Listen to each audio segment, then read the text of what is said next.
Here is doctoral paper number 4, aligned with question 4 of the U.S. Civics Test. Open quote, what is an amendment? Close quote.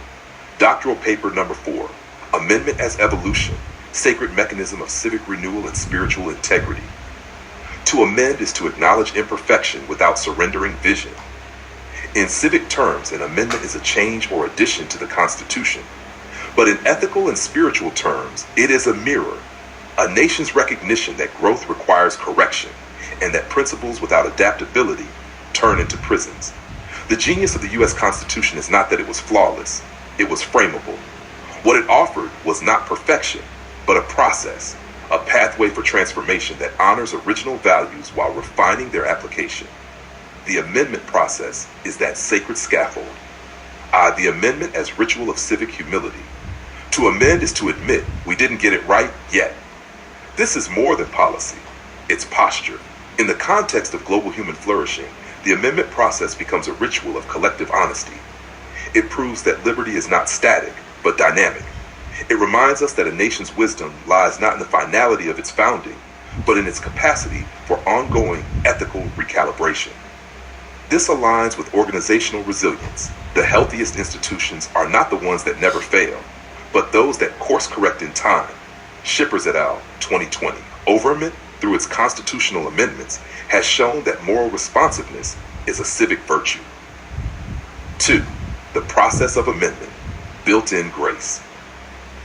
Unlike volatile revolutions, the amendment process institutionalizes change within the system. 2/3 of Congress or 2/3 of states can propose an amendment. 3/4 must ratify it. This supermajority is not bureaucratic, it's sacred design.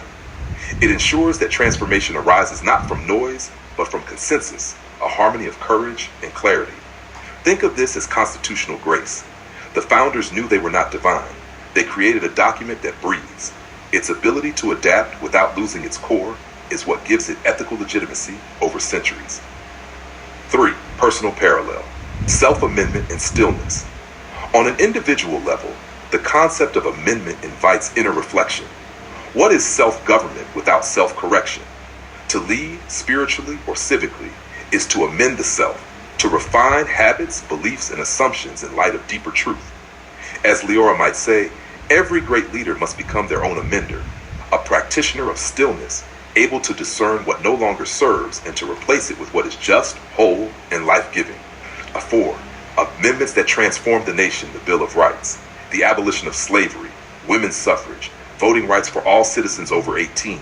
Each amendment is a memory, a milestone, a moral pivot. Together they form a kind of spiritual chronology, a record not just of legal change, but of ethical maturation. Every amendment says we are still becoming. Conclusion. Amendment as hope engine. What is an amendment? Legally, it is a constitutional modification, but spiritually, it is a declaration of hope that even flawed beginnings can become flourishing futures. The power to amend is the power to try again, to realign the civic soul with the moral horizon. May we not just memorize that power, but practice it, individually and institutionally. References: U.S. Citizenship and Immigration Services, 100 Civics Questions for the Naturalization Test, Q4. What is an amendment? Shippers D, Simcoe R, and Richards K. 2020.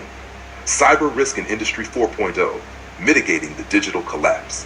Shippers D, 2025. From COVID to Cognitive Collapse. Iron Dog LLC.